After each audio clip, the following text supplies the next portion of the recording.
Hey, welcome to Guitar Knobs, the guitars, gear, noise, and nonsense podcast, hosted today by these knobs. Tony Dudzik, Pick Guardian. This is me, Todd Novak. We are thrilled that you are hanging out with us on the Guitar Knobs podcast. Tony. Yes? What do we do on the Guitar Knobs podcast? We like to talk about gear. Yes, sir. And the people who make said gear. Mm-hmm. The boutique builder, if you will. I will. Guitars, amps, pedals. Other kinds of gear. Accessories. Yes. Tuners. Sometimes we have somebody awesome out in the field, like working the guitar world in some way, shape, or form. And we also do our reviewers. Reviewers or guitar techs or yes. Occasionally we get a rock superstar on. Ooh. Yeah, we need to get a couple more of those. Yeah. Anyways, we have somebody that fits one of those things, at least. Who are you guys? This is Matt. And this is Carl. And we're Electrofoods Unlimited. Electrofoods Unlimited Pedals. Yes. That's right. All right. Well, dudes, we are really excited that you are on our show with us today. We've been hanging out with the pedals that you sent over for us to play with. Excellent. Cool. Yeah. Cool. We'll get into all that good stuff in a little bit. We've got a couple pieces of announcement type things. We want to give a giant shout out to Rode for hooking us up with our electronic audio gear, making us sound like amazingness. Makes us sound better than we really are. Yes. We are using the Rodecaster Pro, our beautiful machine. The brains of the operation. Brains of the operation, yes. And that has been working out really well. If you're thinking about starting a podcast or if you want to record at home, this is a great option to do that as well. It has sound effects that Todd won't let me touch the buttons. That's correct. We also are using the Procaster mics for I think we're on year 2 with these. I love them. Yeah, they're fantastic. And they have articulating arms. They do, just like us. Yes. Amazing. I also want to call attention to, hopefully all of you who are listening are familiar with our Instagram. That is @GuitarKnobs. Now, we need some more subscribers on there. I'm just saying. We put out an awful lot of content. And I don't know if people are just going, hey, that's cool. I really like that. Comment, don't follow. No. I want your follows, people. We want to put out content so we get some follows. That's how this works. So we would just really appreciate it. And if you're on the Instagram, if you look up above in the little circles up there, you're going to see something that says offers. Now, currently, we have 20% off Jam Pedals, who hopefully you just heard that interview recently. 20% off those pedals. I heard it today. Uh-huh. I've heard it several times already. We've got 15% off Gun Street Wiring Shop all the way through 2019, people. All the way? So if you need your wiring done on your guitar, hit them up. You get 15% off with the code, and that's in that offers button. And that's that customized pots and caps and wires and everything. You just drop it into your guitar. That's awesome. I did that with mine. I know fantastic. You did. And we also still have 10% off Mutron pedals. Yeah. So go over there and check those out, and you'll see all the other good stuff that we do. And it's a lot of fun. And communicate with us. Send us a DM. Is that on Instagram, you say? That's on Instagram. We don't have that on the Facebook, too? Well, it ends up on Facebook. But Facebook is a little bit more, our Facebook group is more for everybody talking together. Okay. Yeah. Hey, we need to find out what's going on this week in our guitar world news things that we're doing. What's going on this week? Tony. This past weekend. Yes. I was downtown here in Columbus, and I am not a big Styx fan. But Styx was one of those bands when I was in my formative years that you couldn't flip a radio on without hearing a Styx song. Right. So a lot of controversy around them. Is there? Yeah. With the whole Dennis DeYoung thing and Tommy and everybody and revolting and his voice going south and making up all these crazy opera songs and stuff. Well, what's wrong with that? Why do you hate opera so much? That's just me. Anyhow. So there I was outside at a friend's pool who is adjacent to the green where they have these picnic at the Pops with the Columbus Symphony. Oh, boy. And it was great because it was free. Sure. And I could drink. Good. Soda pop. I was drinking soda pop. sort of. And Dennis DeYoung was the guest with, and they performed the music of Styx. Now, a couple things about D.D. Young that I didn't know is he wrote more Styx songs than any other Styx member. So he's entitled to perform the songs. Absolutely. It's the music of Styx. He's not saying, hey, I'm Styx. Yeah. But he had a full band with him, too. And a really smoking good, I mean, all these guys were hired guns. You know, he introduced them at the end. But they were just smoking good guitar player, bass player, keyboard player. And then it sounded so cool with the symphony. And this guy is 72 years old. And his voice... Oh, the guy's got an amazing voice. He sounds great. Yeah. For a 72-year-old man up there, I have to say I was impressed. Good. So that was my, I won't call it a super highlight, but it was a highlight of my musical week. Oh, awesome. Let's go with Carl. Well, Saturday night, me and Matt's band played a show. Matt broke some strings, and he brought over In the first song. he brought I broke over, two strings in the first song. Excellent. Wow. That left you with 4. Yeah, Yeah. so we actually both have T60s, and mine was. Oh, are you serious? Yeah, oh, yeah. PVT60s? Those are great. Oh, yes. Yeah. That was one of the first conversations we ever had when we met each other. It was the first conversation we had. Yeah. There was a point in time when I had 8 PVT60s in my collection. Oh, wow. That is insane. that I'm was one of them, I'm very or jealous. 2 of them. but they were. I mean, at the time, of course, you could buy them for under $100. Yeah. Yeah, I can understand why. Well, I mean, you need a back brace, but aside from that, they're an interesting breed of guitar. They're a fantastic best. guitar. Yeah. The old Peavey stuff is. Wow, that great. is super cool. Okay, so I'm Yeah, sorry, we I didn't can mean get to into that interrupt. later. Oh no, that's okay. Yeah. No, that's we can go on a Because I was about to go off on a whole rant. talk but- about that. I yeah. got to talk to Chip Todd. Yeah, we both have Chip Todd stories. Yeah, so We have to hear the Chip Todd stories. I oh love yeah, that. Yeah. for sure.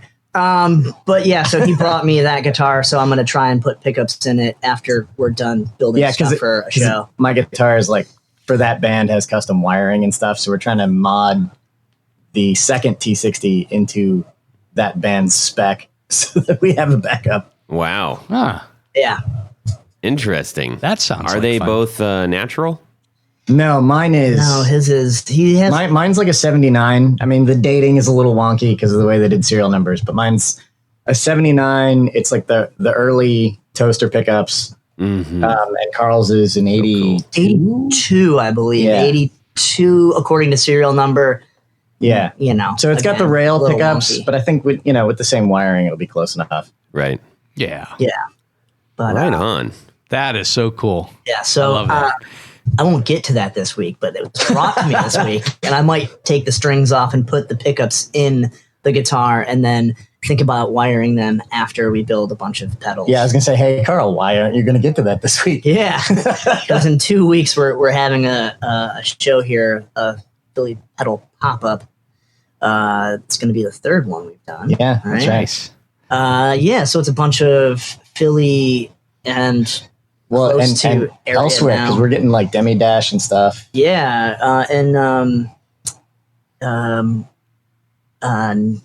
Night Owl's coming down. Yeah, Night Owl. So Demi Dash and Night Owl are going to be there too, but otherwise it's like Fuzzrocious, Champion Lucky, obviously, Yeah. Mountain King. Mountain King, Small Sound, Big Sound. Yep.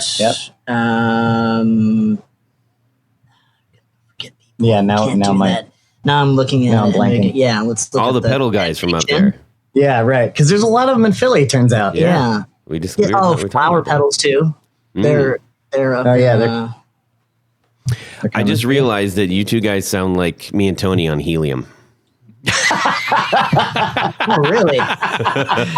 Well, maybe if we play it back at slow speed like the one wait. guy did. That was funny, yeah. They'll sound Which just one? exactly like us. Yeah. Which one of us is which, though? We'll never tell. Fair enough. How about Matt? What's going on in your world, bud? I mean, mostly the same things. We do all of those things together, so Yeah. pretty much the same things. You guys are Siamese twins, aren't you? Yeah, yeah. That's cool. Yeah. I mean, that's back to how we met. It was pretty much like, it's T60. It was, it was like I walked up to Carl and, well, we'll get to the story. Yeah. Yeah. Okay. It's a long story. Save it for the date. I'll save it. All right. Right on. Nice. Todd, well, how about you? What's going on in your music? I have my folks visiting this week, and I did post a funny picture of my dad. We've got the Alexa sort of thing in the house, and he's like, "Where's that tube thing that plays the music? I want to sit and listen to Chet Atkins." Ooh. And I was like, "Hey, I can support that." Yeah. So I went and got it, but I decided to have a little bit of fun with him, and he's pretty old.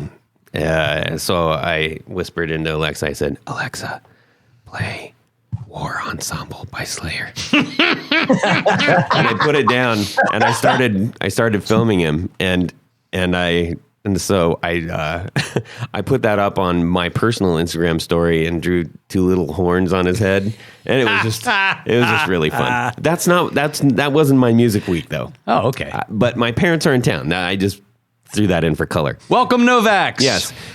So my typical guitar playing week has been altered a little bit. So I toned it down a little bit and just kind of got familiar with like some different sounds and some different tones and stuff. Started playing Chet Atkins tunes for your dad? I wish. I wish I could do that. No, but what I was doing was playing with the Delay Llama that we got from Jam Pedals that we just actually mentioned again.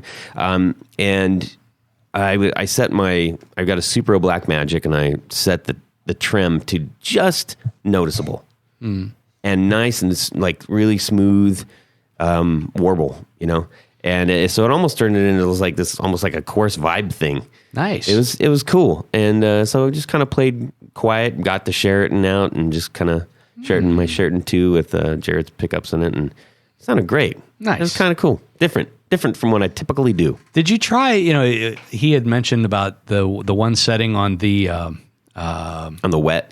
On the water, was it waterfall? Waterfall. No. Yeah. Waterfall. Turning everything all the way down so Yes. it's just barely there. I have not tried that yet, but I think I'm you gonna should try that. I will try that.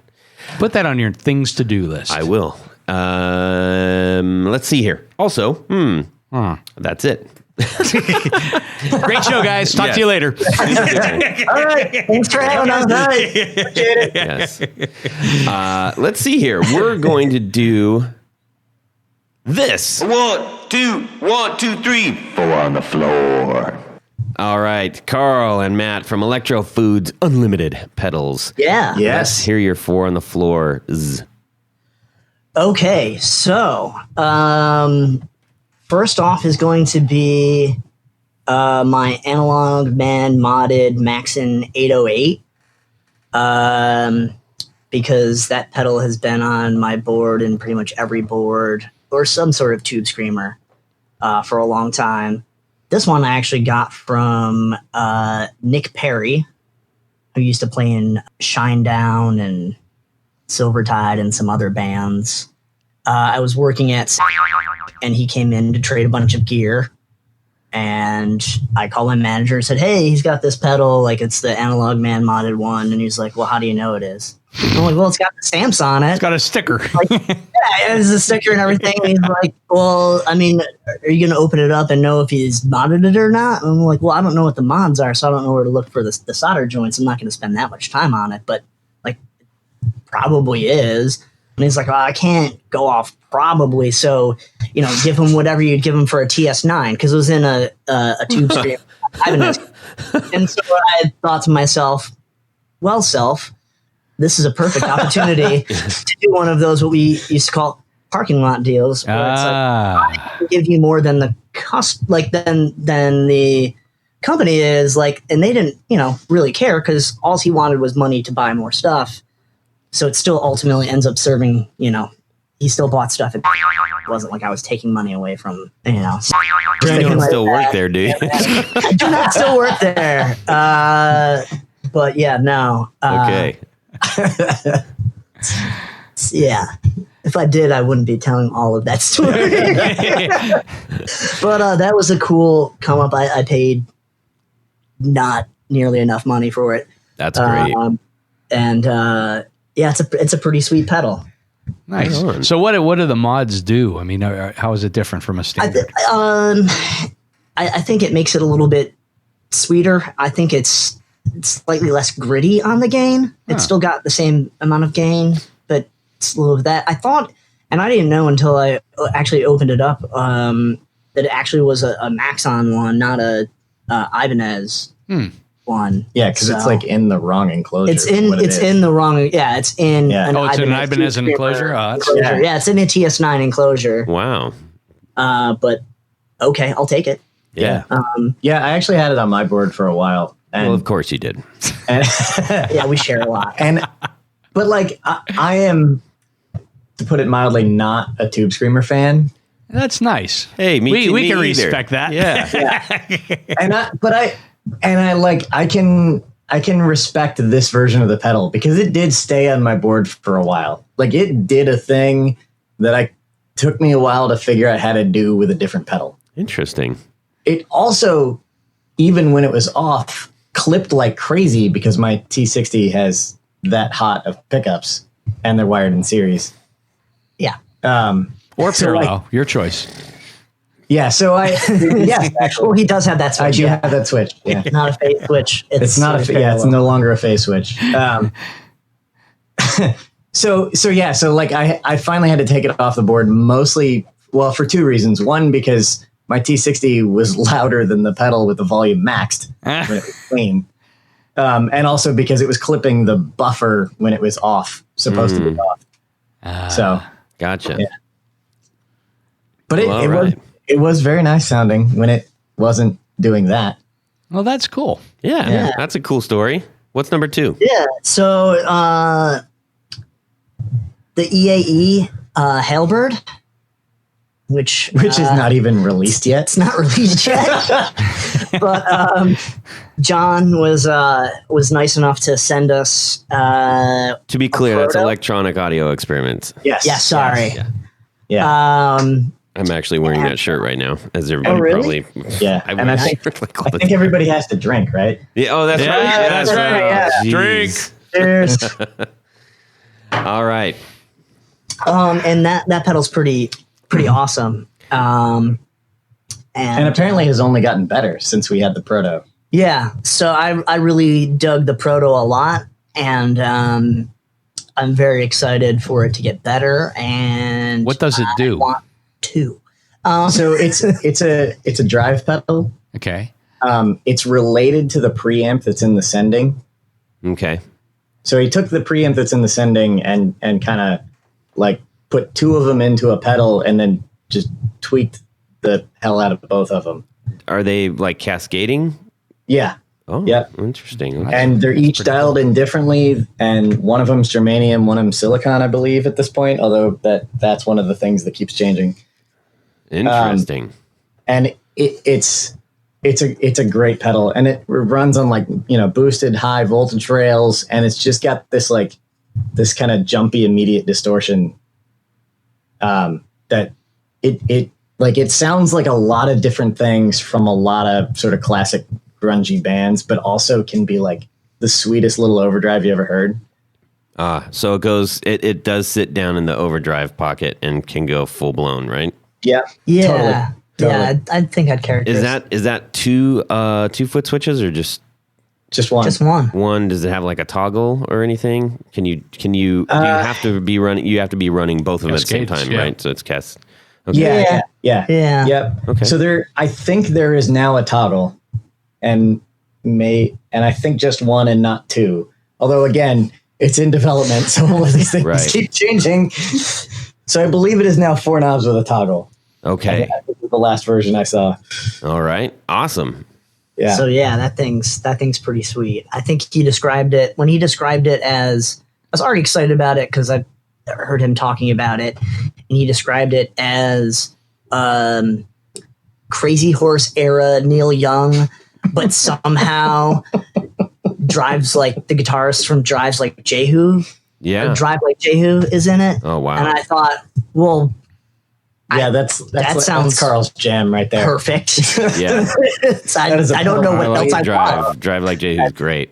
Yeah, that. Yeah. Oh, so good, so good. Saw the reunion. It was great. Love them. So up next is the champion Lecky Woozy. Number 3. Wooly. Yeah, Wooly is the man. He's in Philly. Yeah, we love Wooly. We love Wooly. He's a great dude. Are there underpants on this pedal? No. No, Well, the skeleton may be wearing underpants. Okay. Yeah. But maybe not. He's wearing tidy whities under that black robe. We should be receiving. I think he's sending out one for us to mess around with. It should be in the mail. Well, I will have already gotten it by now. By the time everybody's hearing this, Look what came in the mail today, my Todd. Oh, ask and amazing! you shall receive. So, tell us about that pedal. What do you love about that? It's wild. There's a lot to it. I had something else in that slot, and I thought, well, that's fun, but it's Woozy it's, does everything that pedal does and more. yeah. And I don't even know what pedal you had in that slot, but I'm sure that's true. It was a chorus pedal from a major brand, Yeah. and I thought, well, I could do better than that. Yeah. I know someone who's made something cooler than that. Yeah. And then I thought it just came to me yesterday. I was like, oh, the Woozy. Why? Duh, the Woozy. How do you use it? Or how do you wooze it? Yeah. Well, Woozy. I like it's kind of a chorusy tone. I feel like there's like a Yeah, and then there's like a sub octave. yeah. There's a like kind of warpedness to it Yeah. sometimes. That The thing I love about it is like the way the repeats come at you in ways that like you can't predict and didn't expect. Mm-hmm. And like Yeah. and they're like chopped and screwed and like all over the place, and like pitch is shifting and bending wildly during the repeat. It's just Is it like a pedal that you would tap during a song and to engage, or is it like you have it on for the whole song? Do you it's use it in definitely conjunction with anything else? To be honest, actually, I've seen like bass players use it for like a whole song. But the way I would use it on guitar, it would be like an effect for a particular moment. Gotcha. yeah, I would definitely use it in that sort of way Yeah. too. Gotcha. Cool. Yeah. All right, number 4. And number 4 would be the EAE, the Sending. Okay. So another one from Electronic audio experiments. Drink. Yeah. John Schneider. Sorry, we have to actually say Yeah, that. that's right. The name John Snyder has to be Yeah. uttered. Tell us. Okay, so Sending has been out for a bit. We caught that at first time I played that was at Winter NAMM actually, and that was cool. That was on, I can't remember whose table, but there were a lot of tables, so it wasn't his. It wasn't his. That's why I'm saying that. Yeah. So, I'm trying to think of whose it might have been on, but I don't. If it was closer to that time, I'd remember. Probably. Yeah. I don't know.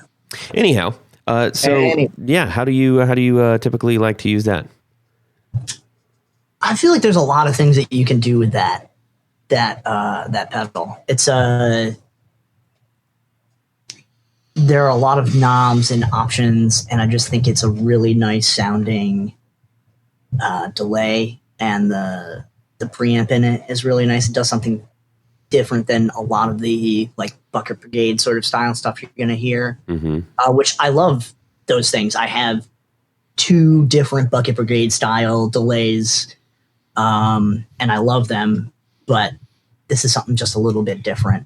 Sending's better. Yeah, I think it. I mean, if I had a huge board, I'd have more. But this is 4 on the floor. If You'd have 4. I'd have 2 sendings on it. Right, exactly. And some other stuff, an Actually, I do Echoplex. have a Why big not? board. Yeah. Come on. Yeah. But no, I think it's a pretty unique pedal. It's pretty fun. Yeah. Cool. Perfect. Yeah. All right. Let's hear from Matt. Okay, so this was tough for me because I run a stereo setup most of the time, so I have parallel signal chains for a high amp and a bass amp in my like normal rig for our band. So I have a lot of pedals on my board. So trying to narrow it down to 4 it was tough. But number 1 though is the Electronic Audio Experiments, John Snyder. Everybody drank Longsword. Oh yeah, great pedal. Yeah, man, that's a great pedal. I think I probably use it differently than everyone else does though. Oh, because the Longsword is my always on clean plus tone. Okay. Yeah, I can see that. So I have the clipping disengaged and I have the gain way down. Mm-hmm. And I'm just using it for like just a little bit of grit and a little bit of like just, mid boost. Just kind of a preamp. Yeah, I'm really using it as just like a slightly dirty preamp. Mm-hmm. And I actually had one of our own pedals, the Germ Warfare, in that slot for years. Like literally since I had one in my own, that I owned. It was one of the earliest ones we made. And the Longsword knocked it off my board. Awesome. So, yeah. And just recently, too, in the last few months. He came out with like a smaller version of that, didn't he? The Dagger, yeah. Dagger, that's right. Yep. Yeah, and the Dagger is it's more it's simultaneously more and less than just a simplified version because it's not running at a boosted rail. So the voltage inside the full Longsword is much higher, and I believe the Dagger just runs at the 9 volts that the pedal power supply is supplying. I see. Can you explain just really quick? Yeah. You like the boosted rail. Yeah. So it's the power supply that the 9-volt power supply that comes in the standard power supply for pedals. Mm-hmm.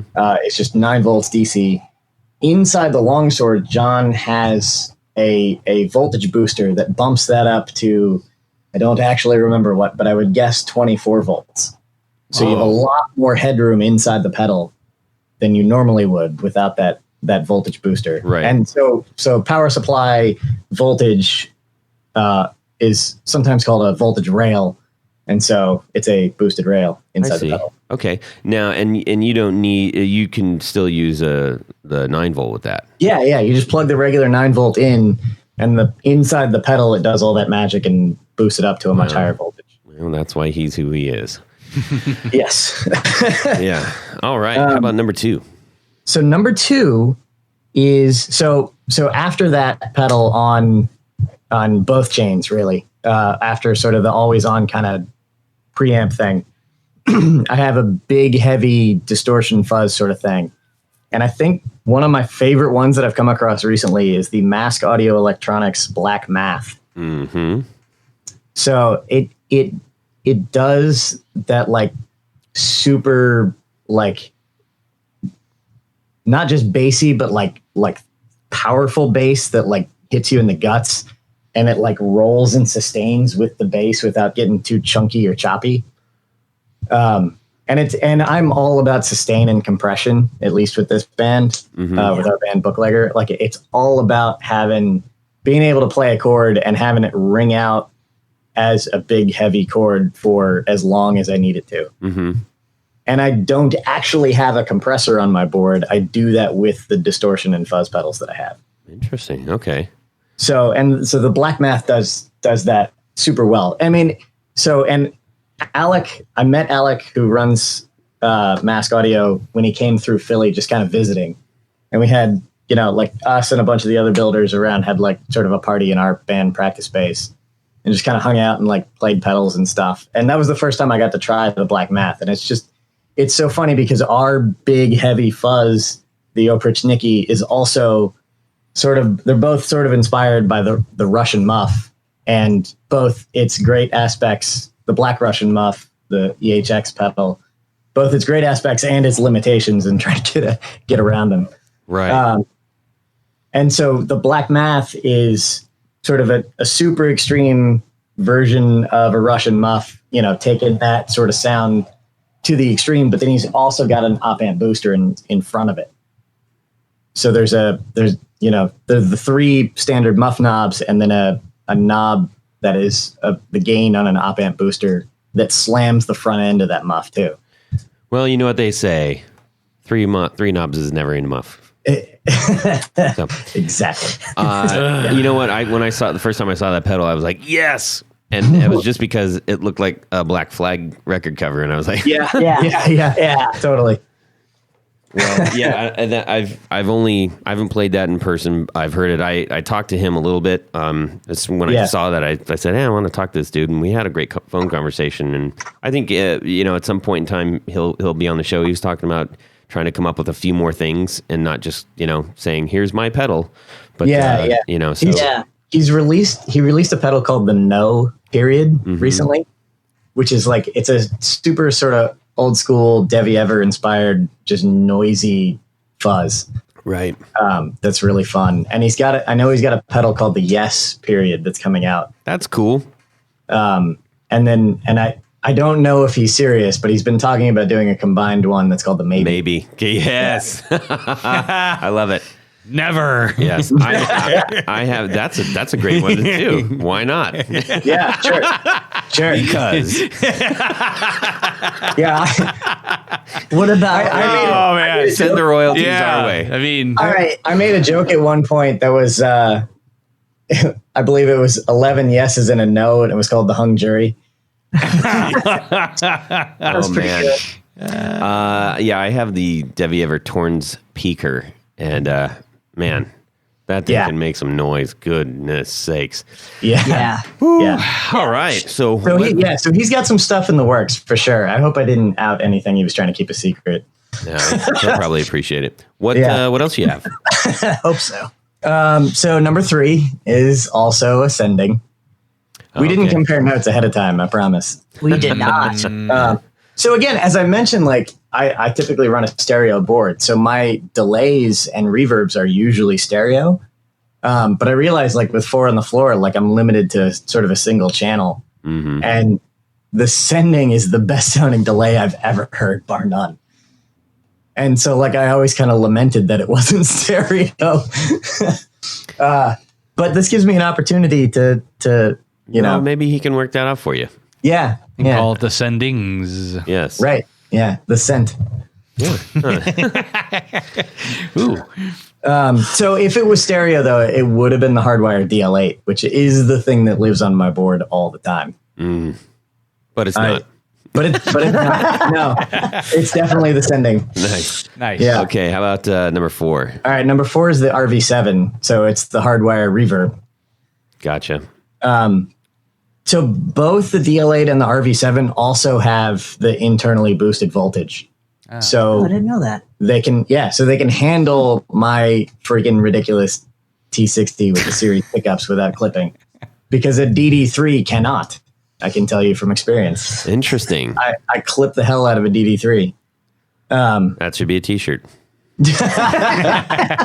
Not a terrible idea, actually. So the DL8 and the RV7 and which are both hardwire, and then I think for a while were Digitech pedals. And now the Obscura and the Polara, I believe, all have internally boosted voltage. And the Obscura and the Polara, I'm pretty sure, are basically rebranded RV7s and DL8s. Yeah, it seems to be. And they have like a couple other features, but like the basic guts. And actually, I have an Obscura, and it's also excellent. And I keep toying with getting a Polara as well. And used RV7s are now more expensive than a Polara. Like now that brand hardwired no longer exists and Digitech gave up on those pedals, people started finally realize how good they were. Yeah, that's we've had another hardwired pedal on 4 on the floor somewhere. I can't remember where, but I do remember listening to and hearing that. Yeah, at one point as well. But they are really, really good pedals. They really are. Yeah. I don't. You mean they're terrible, and don't go looking for them. Don't look at. Don't go any of the used sites to try to find them because they're really bad. Never buy them. Yeah, they break. Be disappointed. Yeah. Well, awesome. Terrible. I appreciate you guys sharing your 4 on the floors. That's thanks. super fun. It's always interesting to hear, especially with the pedal builders, like what they're using. Yeah. And, I think that is the true test. I mean, guitar players are pretty easy to please, but I think pedal builders are probably a lot more Yeah. Sophisticated. Maybe. Maybe. I don't know about Except for these two. I don't know about sophisticated. I just have weird. Yeah. Wow, Tony. Yeah. I mean, they are playing T60 for Throwing God's shades. sakes. Jeez Louise. Yeah, I mean, we're rewiring them as if the wiring right. isn't complicated enough. Yeah, I made it more complicated. Yeah. What you need is dueling Electras with the cartridge. pop-in carts. No. Wow. Well, hey guys, we have you on the show mostly to talk about these delicious little pedals that you guys are making and to hear the backstory on how Electrofoods all got started. Just so everybody is aware, and maybe if you have the ability to go check them out, where can they find you on Instagram? It is a Electrofoods .pedals on on Instagram. Just Perfect. Electrofood Facebook, and our website is electrofoods.space. Yes. It's Yeah. tricky when you're trying to get all those under the same umbrella and it doesn't work. Yeah, it doesn't always work. No. Well, if you out there who are still listening to us want to go check out what their pedals are like and follow along with us, we encourage that. Give them a follow on Instagram as well. Just And, not while you're us driving. too. Yes. And we're going to get into this now. Sure. Oh, and by the way, we've got a really tasty Would You Rather towards the end. Just saying. So stick around, everybody. Tasty. Yum. All right. So you've already kind of mentioned that you have been pals for a long time. Why don't you just throw a little color on that story for us? Yeah, sure. So my roommate was playing a show with his hardcore band. They did a reunion show, and It's like 5 years ago. sixth Oh. anniversary just passed. Oh, baby. You guys sound like a married couple. We are. We often sound like a married couple. Very much so. But yeah, so he was playing the show, and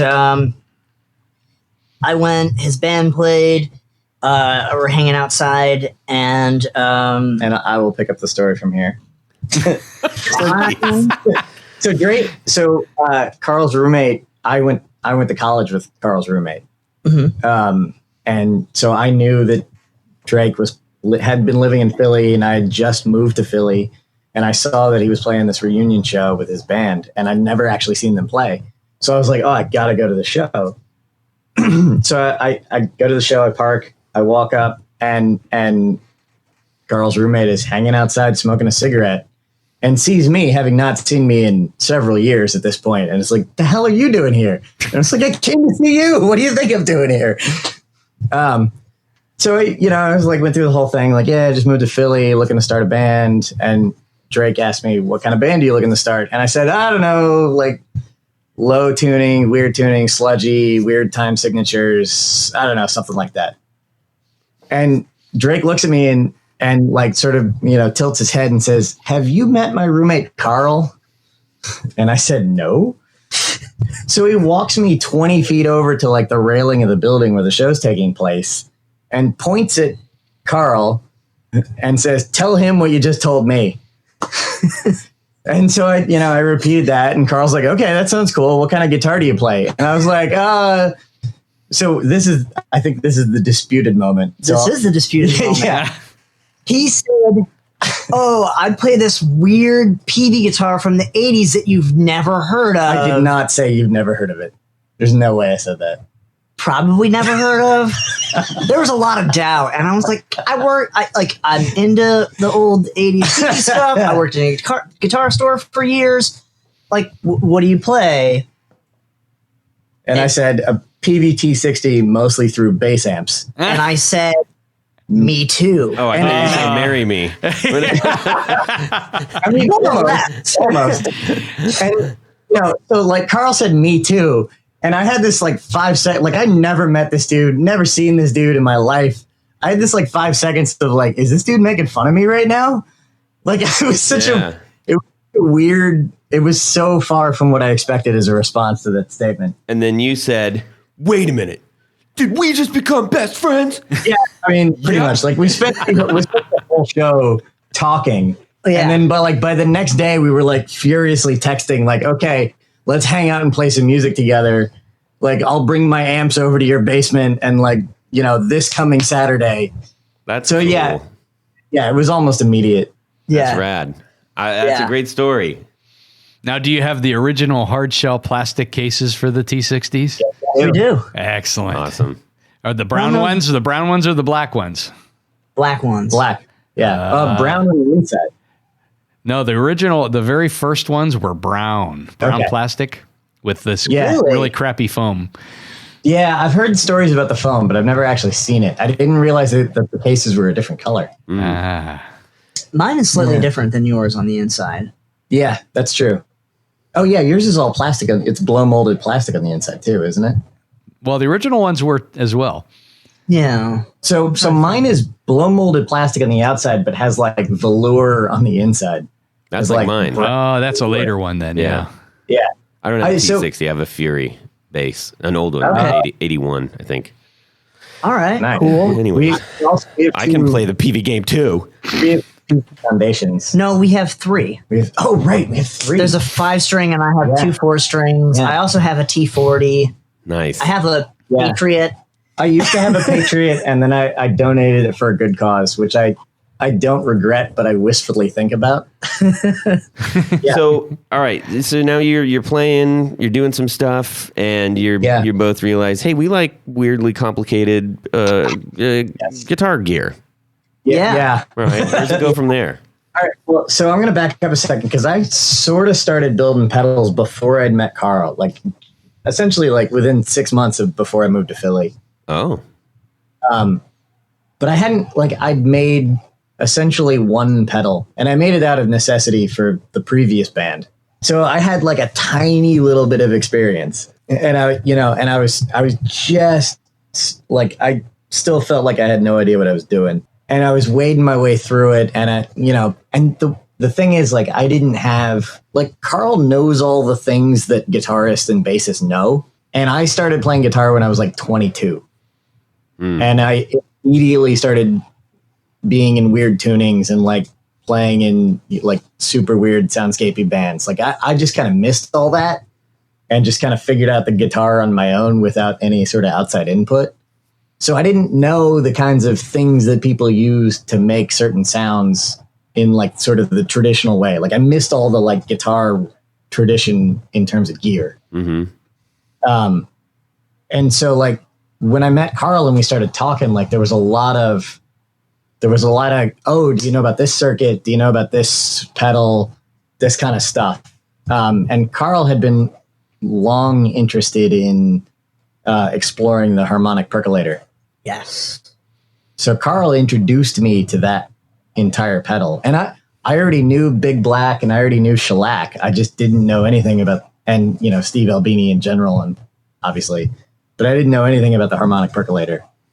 Yeah. So I had been thinking about trying to like build it, and there's a few different schematics online and whatever, but there's an infinite number of schematics online. And they're all different.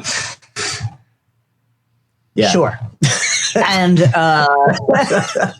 which is very frustrating when you feel like you already don't know what you're doing. Well, yeah, but so there, there's a lot of info out there and whatever, and I kind of toyed with the idea of trying to figure it out myself, but like kind of wanted somebody who knew a little bit more than I did to help me put one together, because I'm a person who's been taking apart and modding every guitar I own pretty much. I think I realized the other day, I was like, the only thing I haven't modded is my acoustic, and I was like, nope, I put in new bridge pins and a new it's like, so like it can't. You even found a way to mod. I even found a way to mod that, Yeah. So you think like I do then. There's very few things where, even vintage stuff, I'm like, if it's not good, if it's reversible or if it's like player grade, I want to play it. Like, I don't want to hang it on a wall. That's a waste. Yeah, this dude put a P90 in a Rickenbacker bass. Yeah. In a 72? Yeah, I think 74? so. Like that. Yeah, I made Sacrilege. I know, and Tony's going to be real upset about it. I made my own pick guard for it because I wanted to pull the neck pickup back a little bit to get more under the fundamental. Yeah. It doesn't sit there, and what I didn't realize at the time is I wanted a P bass. That was going to happen. You can't turn a Rickenbacker. You're not going to turn a Rickenbacker into a P bass. Sister will maybe figure out a way to do that. Alice's nose maybe. But you know, so I did that. And again, though, but I didn't mod the old guard. I did it, and there's 2 tiny screw holes in it to put the P90 in. And after that, I pulled it apart and put it back together, and that was that. Like, so you didn't have to route the body then? Oh no, I didn't route the body at all. Okay. No, I wasn't going to do that. Not to that. I mean, yeah, he mods vintage gear in reversible ways for the most part. For the most part, good.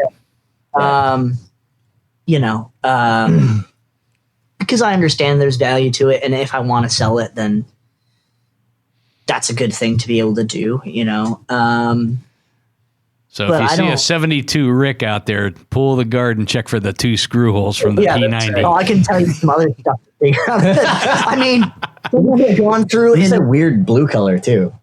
Yeah, it was, and someone had gone through it and wrote the notes. No, it's original. Wrote the notes of the strings on the binding. Well, that's what the binding's for. Yeah, right. Exactly. Of the notes on the E string, but wrong.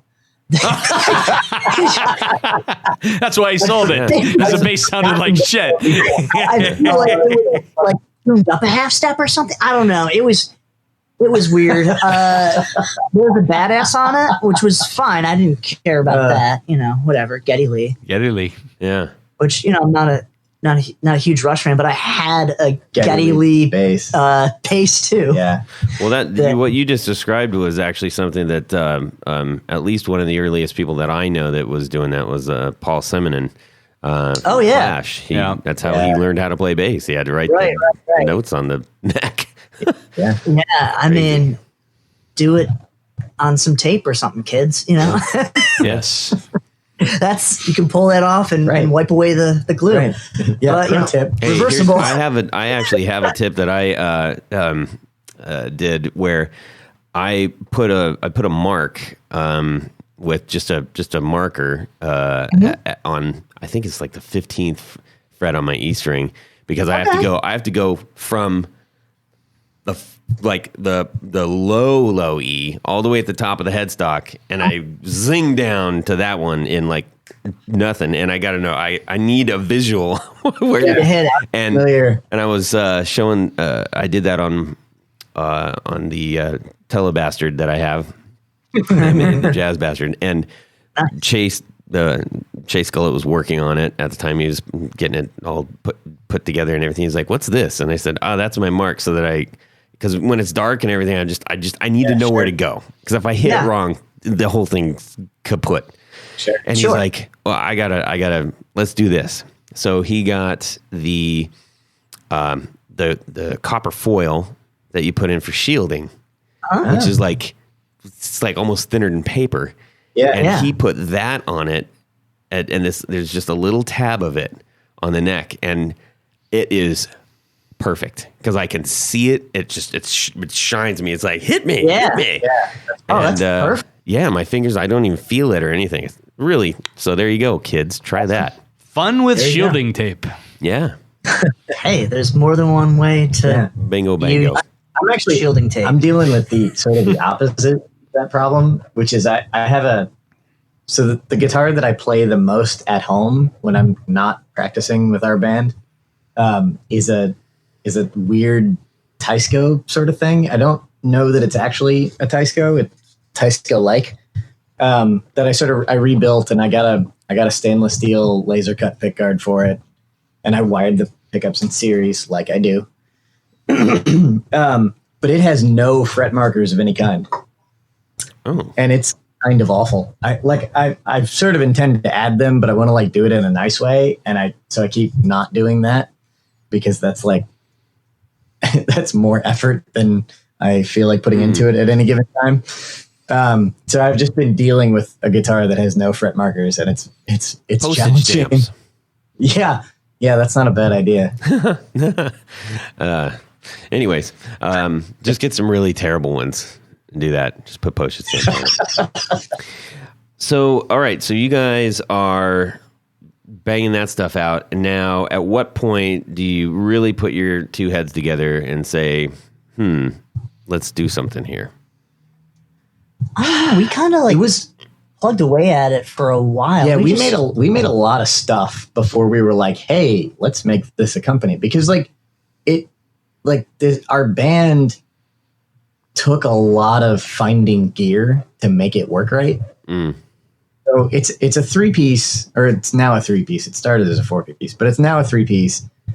But it was always like I was going to be playing guitar down-tuned and heavy with a guitar amp and a bass amp, and the bassist is going to be playing bass down-tuned and heavy with a bass amp and a guitar amp.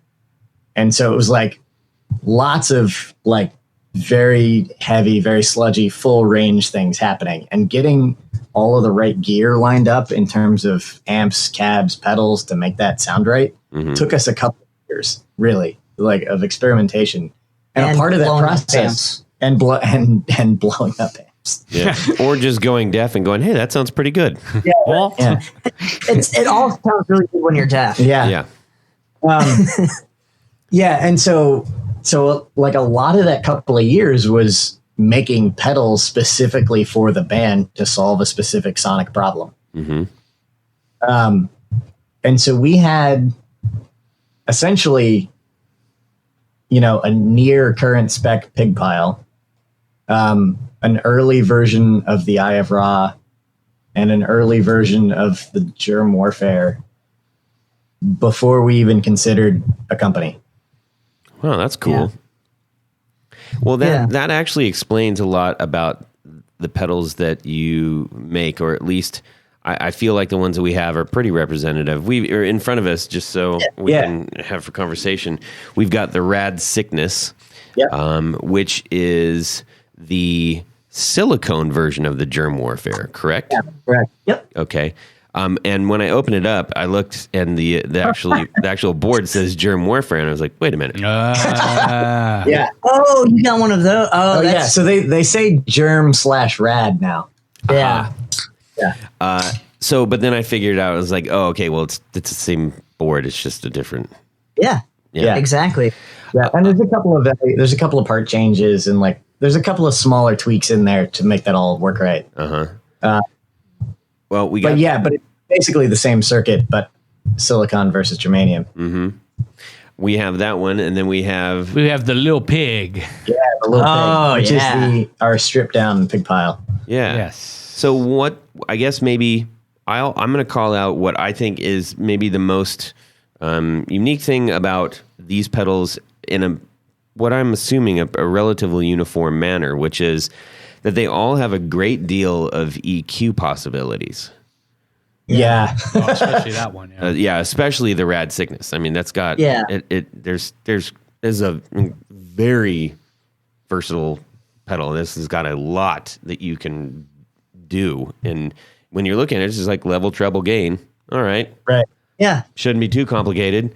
Oh wait, there's mid, and that's boost or flat. Yeah. You also have a bass cut, boost, or flat. And so that provides an awful lot of possibilities with that pedal.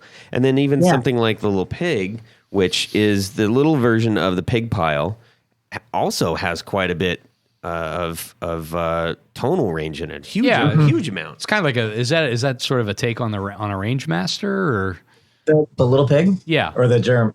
So the Germ Warfare actually came from, so I'll answer both questions.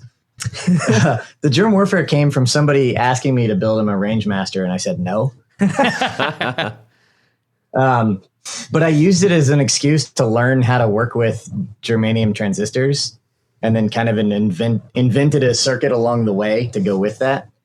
And then almost immediately, as we had one, we started using it with the band. Because it was like the thing that I needed as a preamp that eventually got replaced by the Longsword. But the Little Pig is actually a harmonic percolator.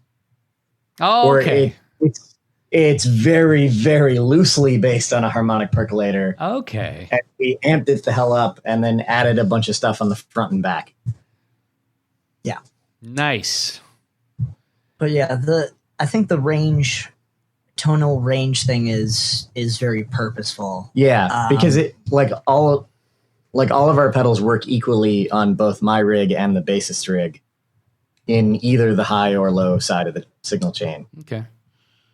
And so in order to make that happen, and also because I have this guitar with these ridiculously hot pickups that clip things that are supposed to be clean, like I have to design in the capability to sort of handle that. And inherent in that, I think, to some extent, is probably the ability to just dial in a ridiculous wide range of tones. Mm-hmm. Yeah. You know, you talked a little bit about, I know we're stepping away from the pedals a little bit, but you talked about the amps that you're using, guitar amp and a bass amp. What did you settle on? So for right now, we're actually in the process of designing spec cabs and having somebody we know build them. Mm-hmm. But what I'm using right now is so the low side is a 400 RB 3, I think. So Gallian-Kruger bass amp. Oh, GK. Okay. Gotcha. Yeah, Okay. GK, sorry. Into a Peavey TVX 410, Okay. which is a 410 bass cab, but I've loaded it with Vital Pros, which are they're 10s, they're very flat frequency response. Like they have tons of lows, but they also have a fair amount of highs. Okay. So they work great as speakers in a ported cab for guitar. If that makes sense. Okay. Okay. And then on the high side, so I have an old dirt cheap Behringer 412 that is like super deep. It's like bigger than any 412 guitar cab I've ever seen. And I have it loaded with two Eminence Beta 12A2s, which are like a pro audio like woofer speaker, and then also two Legend V128s, which are like a fairly neutral sounding but guitar specific, like with a big mid peak sort of speaker, and that's wired for 2 ohms. And the intent there was to run that on a Peavey Alpha bass, which is a 6x6L6 all tube head that then also has a solid state graphic EQ for some reason. Yeah. It was a super weird, like late 80s Peavey bass head. Oh, was that whole series of the super tubes? Like there was the. You mean one with the really, really big knobs? The silver front? No. They had there was like the Rockmaster and I think the Alpha Bass, I think, was one of them. And they actually even did some. Might have been. They did some rack mount. It's the rack mount ones. Yeah. Yes. Alpha bass is a rack mount tube pre and 6x6L6 160 watt tube power amp in like one rack mount slot. But then they also have, or maybe 2. It's not a, no, that's like it's easily 2. I think it's 2. Yeah. But then in a one rack mount slot, they have just the preamp. Yep. Well, all I can say is if you make it big, good luck finding it at Guitar Tech. We tend to be our own techs. We do that. Like that. Yeah. That's what we do. Yeah. So and then the bass rig. Oh well, you can do the bass. Oh, rig. I guess I'll do the bass rig. I mean, I actually it's all of this stuff is both of our stuff. So the Drake, the bassist, also Carl's roommate. So yeah, the guy whose band we both went also to see, a great rap name. He turned out to be the bassist in our band. Yeah. But he's not really a gear guy. So and Carl's the drummer. Carl and I own all of the gear for the band. Yeah. Because I just collect mountains of gear. Yeah. That's kind of what I do. So yeah, so what ended up being the bass rig is a GK 800 RB, and then an acoustic 330. Oh God. Yeah. I had one of those. It's I love It's a great head till you have to work on it. Yeah. Don't. Which we have done we did, yeah. multiple times. When I bought it used, and it was an immaculate physical condition. Like, it looked beautiful. Or so it seemed. But it didn't turn on. And the guy's like, all you need to do is replace the power cord. Huh. I'm like, are you sure? And he kind of talked down to me like, listen, buddy, I've been at it longer than you've been alive, sort of guy. I know stuff. And so we got it, and we opened it up and, took a multimeter to it, and Power cord's fine. Oh, boy. You've been hanging out with Jared? Yeah, that sounds like a Jared move. All they told me all I had to do was put a power cord on it. It needs a battery. Oh, geez. So it turns out, what was it? It turns out there was a transistor in the power amp that essentially it's a regular size transistor, but it's like the driver to power the big transistors in the power amp. And reading legs broke off. so analyzing. So we found the schematic, and we're looking at the circuit, and we're trying to figure it out. And just measuring transistors all over the place, trying to figure out which one's busted. And we found the broken one. It did look a little burny as well. They'd let the smoke out. Yeah. And so looking at where it was in the circuit and how it was being used, and then sort of figuring that out, and then looking at the specs on the transistor, it was right on the edge of even being capable for the job it was doing in the amp. Yeah. And so it was kind of okay, yeah, well, it makes sense why that one blew up. Right. So we replaced it. Yeah. Played it for a few weeks at practice. Yeah. And then it broke again. And it turned out, so we replaced it with a bigger transistor, physically larger, that was actually capable of handling the job that it was meant to do. But it turns out that because that larger transistor didn't fit as close to the board, it vibrated with a natural frequency of, I believe, the note B, because it seemed to cut in and out when Drake played his low B. Yeah. As it started to go. So we literally vibrated the transistor and the traces attached to it off the PC board. Yeah. Interesting. Wow. That's really interesting. You said with the note B. I have two guitars. If I hit my B, there is something that makes a little buzz on my guitar. It sounds like a loose part, and I've gone over it extensively. I can't find it. But it's only on the B. If I hit any other string, it doesn't make that. It does nothing. Yeah, so you found the natural frequency of some random part on that string. So weird. Bees. Buzz. No, Tony. Okay. All right. So that is an incredibly amount of complex gear. I'm glad you guys found your way to righteousness with that. We found something. Yeah. So back to the pedals. Yeah. Sorry, that was kind of a slight detour, but I was curious. Yeah, we can go on about this stuff forever. So feel free to bring it on detours. All right. Yeah. Well, that's what we're doing. We're taking a left-hand turn. We're going to head back to your pedals here. All right, okay. Yeah. Oh, you're talking about pedals, right? Yes. So we talked about the Rad Sickness and the Lil Pig, and you also have a couple others that, well, the brother to the Rad Sickness is the Germ Warfare. Yep. And that is the germanium based pedal. And how would you describe this pedal? What would you say it's modeled after? Because it's not fuzz. Yeah, it's not a. I would say it's an overdrive. Really, it's a booster. It's a booster to an overdrive. First of all, it's very loud. Yes. But it's not. I don't think you can get obnoxious, but it's not inherently obnoxious. And I think it's one of those things. This is the same thing that we talked about with occult effects. Right. Is that when you look at it, I just have to share this really quick. Yeah. So we were at the Columbus Guitar Show. And look, there's a lot of silver hairs at the guitar show. A lot of old fellas, with their old guitar collections and everything. Sure. And a lot of young ones too. But Al's over here in his corner, and he's got his pedals set up, and then it looks like a place he's going to sacrifice an armadillo or something. with like right. jawbones and drippy candles and everything. And he's standing there, and I was like,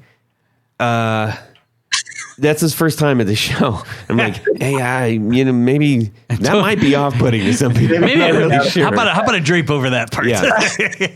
Because his pedals sound really good, and you don't have to be playing like Venom or something to use his pedals. That's an old reference, but whenever you have something that is like really aggressive looking, at least in the graphics, something like that, when it says the rad sickness and it's got a relatively aggressive graphic on the front, if that was a blank box, you'd be like, whoa, this is you're automatically loaded with, okay, this thing's going to make some pretty aggressive sound, but it doesn't have to. Like if you don't want to use it that way, that's cool. It'll make all kinds of great sounds. Oh yeah, Like I think that's the thing with most of our stuff. You can, if you want to just use it as a EQ shaper, or something like that, or like just like a clean boost. You can use the big as a clean boost if you want. Like it, or tone shaping thing if you want. I will. To be honest, the Little Pig is probably the hardest one of all of our things to dial into the super clean. Yeah, that's true. Because the controls are so limited. Yeah, that's. But like, like you can do that. Even like the Oprichniki, which is our take on. Yeah, it's got a blend Russian knob. muff. If you turn that blend knob all the way down, that thing sounds great, clean. Yeah, and there's a little bit of soft clipping on the output, so it doesn't sound like clipping. It just sounds like a little bit of tube compression. Yeah, it's interesting, and I appreciate you guys put in the notes about, hey, you can run this before, if specifically like the rad sickness, which as I was talking, earlier with Carl, I was mentioning that it's kind of like a really solid overdrive with a parametric EQ on it or something. And I'm probably technically way off course, but that's what I could get myself to around, and in just meaning some would call that tone shaping. Tone shaping, sure, with a tone shaping trim package. Ooh. Yeah, I think that. But you mentioned that hey, put this in front of your signal or after, and it'll really give your signal some extra life. So I played that with, I played it in front of the Pelotar. I also played it with, what else did I played it with the Avalanche Soda from Xander, which is a fantastic pedal. Go out and check that out, everybody. So it was really cool to be like, oh, wow, this sounds radically different with different pedals. I mean, kind of obviously, but it also made those pedals sound radically different. Yeah, I think one of my favorite things to do on our demo board is, so we have the pedals laid out on our demo board in terms of, I would say, least disruptive to your signal to most disruptive. And so the Germ Warfare is first, being sort of the lowest gain thing that we have, and the Oprichniki is last, being the highest, most ridiculous thing that we have. And like, if somebody's playing the Oprichniki, if you just bump on the Germ Warfare, it's like the Oprich is a different pedal at that point, or the Rad Sickness, either one. And it's like, you can pretty much do that with anything. It's like it gives you three options, like that and another pedal give you three options instead of two. Yeah. Well, lots to be able to do with this. And what is your, I guess, maybe either your flagship pedal or the one that you hope that most people try? I don't know. All of interesting them. question. I will say that like the Germ is done. Like, people seem to love the Germ and the Rad too. Yeah, I feel like that's one that no matter what style someone's playing. That's they're very into that. We've handed Germs and Rads to a ridiculously wide variety of people. Yeah. And they all find a way to use it and are excited about it. And I don't know that it gets any better than that from our perspective. Yeah, no, that's a pretty awesome thing. Yeah. Well, one thing I will add, and we'll wrap our way out of here, but something that I did, which I didn't expect to like, I got to be honest, was I just ran the Rad Sickness right into the Supro. Oh, but yeah. I made it as least disruptive as I could, but then started messing around with the EQ parts. And it was like, man, I got like 4 or 5 different amps out of that. Yeah. It was really cool. Mm-hmm. So there. Yeah. Thank you. Your pipe and smoke it. All right. Well, dudes, we really appreciate you sharing your story and everything. This has been a what they call a real hoot. Thanks for having us on. This is tons of fun. Yeah. Well, we're going to have a little bit more fun because Tony, our buddy Jared's not here. Where is Jared? Jared, wake up. Wake up, Jared. And we have some Brandon wound pickups, and they're excellent. So, well, that's great to know. That's in our the guitar we usually use to test our QA, our pedals. Yeah, so we actually use Brandon. Well, Jared's going to love that. Yeah. Brandon wound 90s, he wound for me. So those P90s, man, I'm telling you. Yeah, I put a set in. He made a set that fit under a Jazzmaster cover. That are just, they sounded killer. Yeah. So kudos to Jared, even though he's not I miss here. you, buddy. All right. At this point in the show, we like to do a little segment called Would You Rather? You're not even going to try to do his deal, are you? No. I'm not. All right. All right. Well, we got a fun one. Well, this week's Would You Rather, our good buddy Rick Sell. Rick Sell. At Pure Salem Guitars. Pure Salem Guitars. You know them, you love them, you want them. And hopefully you've heard the episode. It's fantastic. Go back and check out the Pure that is Salem a great episode. one. I did enjoy it. Really great. I enjoyed it. So he sent us a little note that said, hey, I got a special deal going on right now on bruisers, which are like flying Vs, and cherry bombs, which are sort of like explorers. Yep. Is that better? And J Does, which are kind of like, I guess you would call it like a Fender Maverick or a Fender Custom from the late 60s. Yeah. It's kind of They're what wild looking. They chopped up Fender chopped up electric 12 bodies and made them into these kind of oddly shaped guitars. Yeah. But anyhow, there was running a deal right now for $700. Yeah. This is, I mean, killer unheard pre-order of. on those things. Pre-order. It's a pre-order deal. Go check it out. And Pure that's for Salem real. Guitars. We're not making this up. This is real. Go check his stuff out and get yourself one of those. But first, we've got a Would You Rather. So this week's Would You Rather. I'm not going to make the J Doe as part of this because I want one of those. Yes. So you have a choice between two of them: the Bruiser, yes, the Flying V, yes, aka Flying V, or the Cherry Bomb, yes, aka Explorer, yes, with the German carve, not to be confused with trademarks of Gibson Guitar Company. Yes. And you can have any color you want, but like a Model T, it's got to be black. That's right. All right. And you know what? Let's just take it up a notch, and we'll do the Todd Novak treatment with a black guitar with a gold glitter pickguardian pickguard. I love it. So you can do it. Those are your two choices. You got $700 burning a hole in your pocket, and you're gonna do the Bruiser V or the Cherry Bomb Explorer. All right, let's go with Matt first. I think I gotta go Cherry Bomb.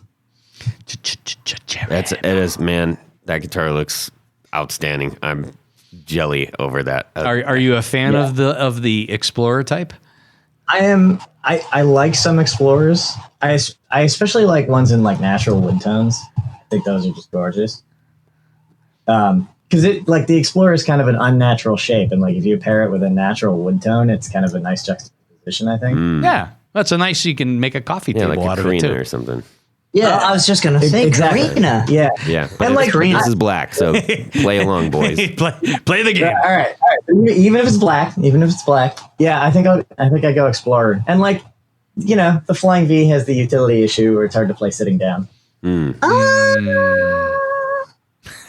Wow. I'm hearing a tone from Carl. Yeah. Well, the thing about the Flying V sitting down is you play it like a classical guitar. Yeah. Yeah. All right. Right between your leg. Yeah, I have trouble playing a Flying V sitting down. You play it, but opposite. So you put your right leg up instead of your left. Yeah. To hold it in position. Well, if you're right-handed. If you're left-handed. I appreciate I know your Pierre attention to Dillon, detail. he's the lefty, right? Like that's he does the lefty guitars. All right, there you Well, go. that's the beauty of a Flying V. You can play it either way. Yeah. Right-handed, left-handed. This is true. There are Like, Jimmy playing one. Yeah. yeah. Okay, so you're gonna go. So Matt's going with the Cherry Bomb. Yep. Okay. And One then Cherry Bomb. And then Tony, what are you doing? I'm going to go with the Cherry Bomb as well because to me, even though it looks unnatural, an Explorer actually is a very comfortable guitar It to is play. incredibly Yeah. comfortable to That play. cut- sitting down or standing up. Yeah, the cut for where your forearm sits Yes. is just perfect. It is. And V's, yeah, they do have their issues. I was going to mention the Dave Davies Flying V. He used to play it his arm between the points. Yeah. Which Weird. was kind of an interesting Like way Johnny to play. Cash. If Yeah. he played a V, do you do it the same way? Oh, that'd be cool. That's what we need. Let's get a picture of Johnny Yeah, Cash right. playing a V. Okay. So I'm voting Cherry Bomb. All right. Sounds good. Let's see here. Carl, go for it. I'm gonna have to go with Cherry Bomb too. Mostly for the reasons that Tony just explained. Especially, I don't do a lot of playing electric guitar sitting down. I'm a stand-up sort of guy for that. It just feels right. I tend to write sitting down. I think that would be hilarious based on how you guys have described your band if you all had stools. When practices go long, there are stools. What is funny though is a lot of the music for the band I described, believe it or not, I wrote on an acoustic guitar. Wow. Interesting. That's Yeah. cool. Very bizarre acoustic guitar. To be fair, it's a very bizarre. Naturally. There's no sound hole. Yeah. There's just Yeah. There's F holes. oh, there are Yeah. holes. So I have this acoustic where the sound hole goes all the way through the guitar and has walls on the side, so it's effectively sealed off, and you can see through it all the way to the back. Wow. Really? It's Yeah. the most bizarre thing. You could grab the strings from the back. Yeah. Yeah. But then there's Wow. F holes inside, Oh, all right. like an arch top. What kind of guitar is it? It's a Lawson. Oh, I've like never an heard of old them. like an old Lawson? No. No, okay. not an old one. Okay. Probably 90. I think it was somebody tried to start a guitar company in the 90s, and then it failed after a few years. And I found it in a used guitar shop in central Pennsylvania for $150. And it was the Weird. weirdest thing I've seen. And it has a really unique sound, but because of, I think, all of that weird structure. It's got kind of a mid peak. So you can do stuff that sort of works on an electric guitar, but it's on an acoustic. Huh. Bizarre. It's got a nice translation It between really those things. does. Yeah. It's It's the weirdest thing. I'm gonna have to look You for showed one of me. those. That I sounds was- pretty cool. I was. So when I bought it, I Googled it, and there was a website that was clearly in disrepair. And I checked again a year later, and it was gone. And I have never seen another one on the internet since. Wild. Well, that's cool. Keep it. Go to college Yeah. someday.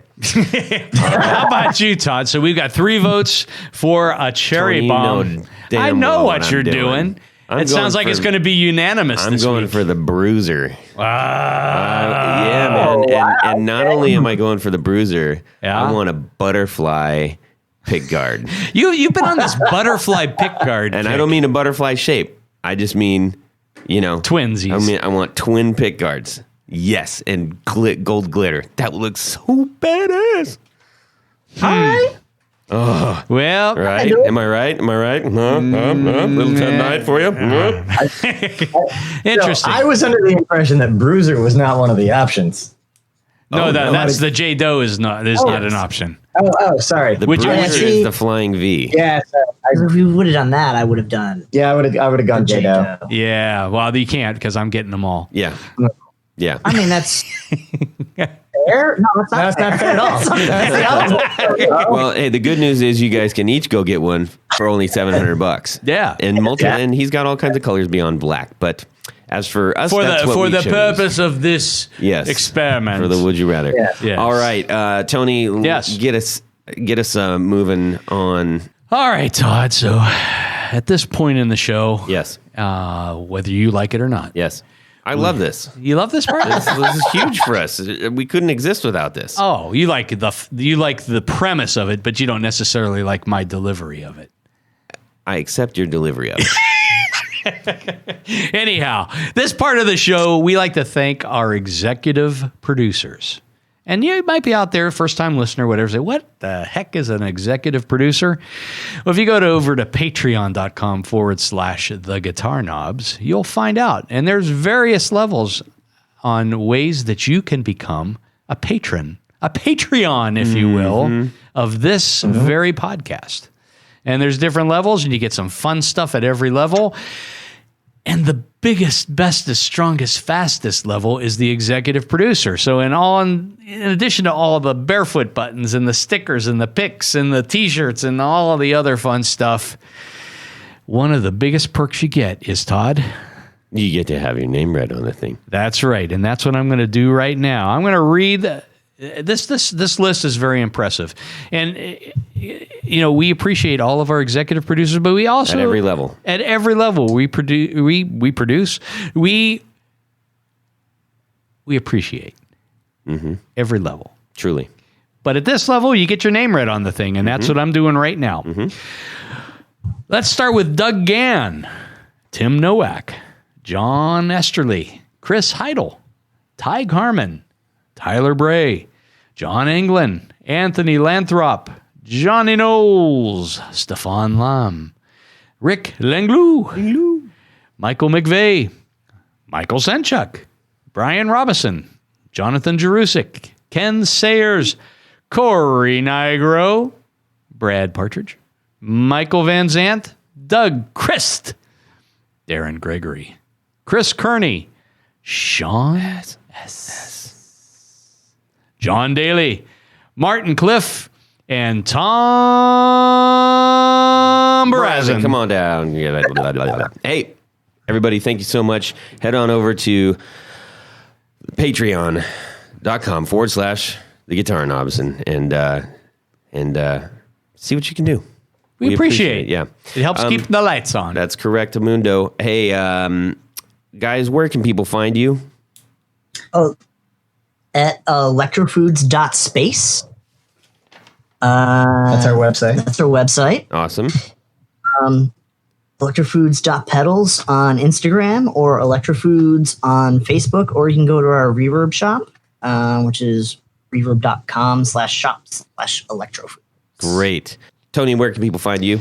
Well, probably they could just go over to pickguardian.com. That's probably the easiest way to see what's going on, get some ballpark pricing on different things. If you have something special, you want to change out pickups, you want to do whatever, just give me an email. I'll get back to you quickly as possible. You want to make an unnecessary addition to your pickguard like me. Exactly. Yeah. Like you say you want, a butterfly pickup, as Todd would say. I can do that too. But and then you can go over to Instagram and look at Pick Guardian and the number 1 and see some of the projects that I've been working on and different things. I post some things of interest. Check it out. All right. And you can find Jared, our buddy, who's not here, at brandonwoundpickups.com. Yes. And shoot him an email, jared@brandonwoundpickups.com. Excellent work. And you can find me mostly hanging out on Instagram at Guitar Knobs. Send me a direct message. We would love to get your would you rathers out, everybody out there. Oh yeah, that helps. And yeah, those are great. And also, if you just want to shoot an email over to Todd at theguitarknobs.com. We try to respond as much as possible. Go hang out on our group page on Facebook, Guitar Knobs, and I think that's it. Guys, thank you so much for hanging out with us. Thank you so much for having us. This was a blast. Yeah, and for making some great pedals. Please, everybody, go check out Electrofoods Unlimited pedals. And in the meantime, have a great guitar week and subscribe! time! Yeah. I want Yes. to Oh, sing. I know. We all know. Yummy, yummy in the tummy. Yeah. Stop shaking your head no at me, Todd. I'm sorry. That's beefaroni, beefaghetti, beefaroni, beefaghetti. Well, that's it for these knobs. Please visit our Patreon page at patreon.com/theguitarknobs. Visit our website at theguitarknobs.com for all of our past episodes, 4 on the Floor blog, and other good stuff. You can connect with us on social too at our Facebook page and share your gear and stories on our Facebook group. Also, be sure to check out our Instagram at Guitar Knobs. Catch you next time.